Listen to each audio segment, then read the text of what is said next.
Let's discuss the four variables that you're going to need to know to understand gases and the gas laws. We have moles, volume, pressure, and temperature. It's important to know what their variables are, as well as the units that are going to be common.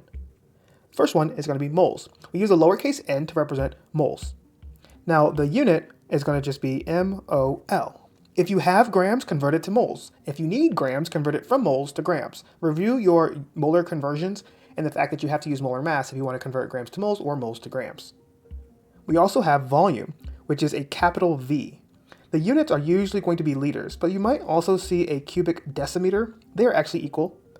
Less commonly, you'll see centimeters cubed, and you may also see meters cubed. Then we have pressure.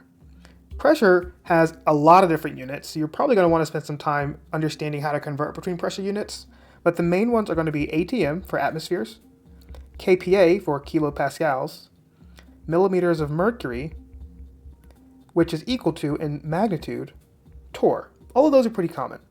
It's possible you'll come across PSI or just regular pascals or even bars or millibars, but the main ones are going to be atmospheres, kPa, and just be familiar with the fact that others exist and you should know how to convert between them, or it might be given to you.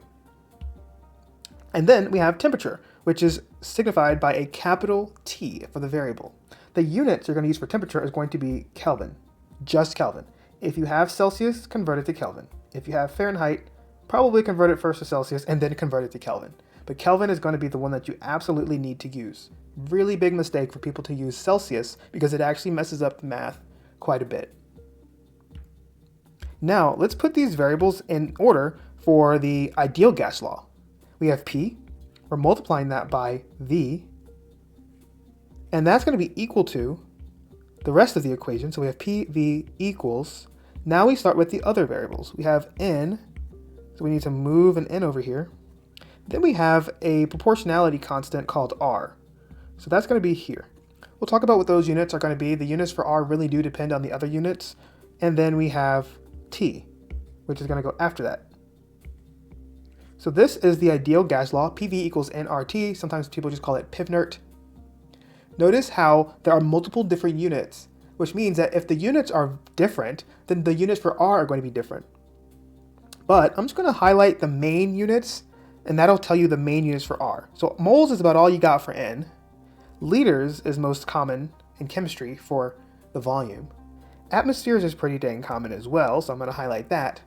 And then you've got Kelvin. Now, interestingly, although Celsius and Kelvin are not the same thing, they have the same magnitude. So 1 degree Celsius is the same as 1 Kelvin in terms of an increase or a decrease.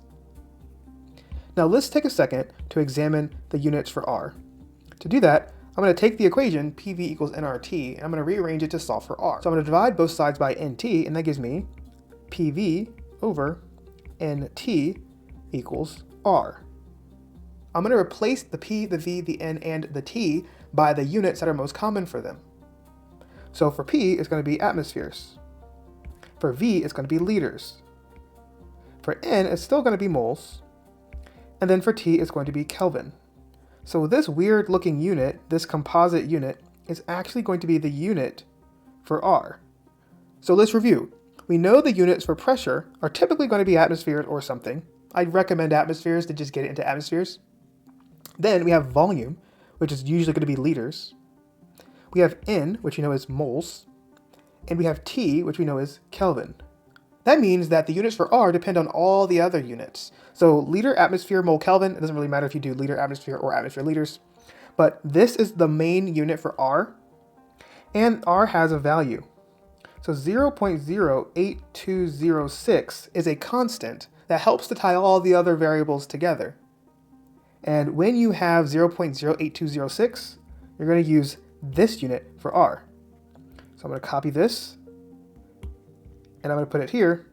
So now you're familiar with the fact that R is going to be this value with these units if you happen to have atmospheres for your pressure and liters for your volume, and of course Kelvin and moles. So that's a really good start to understanding what in the world R means in the context of the ideal gas law, and the fact that its exact value depends on the value of all the other things. So make sure you know the main units or how to get to those main units, and that would allow you to use this value for R.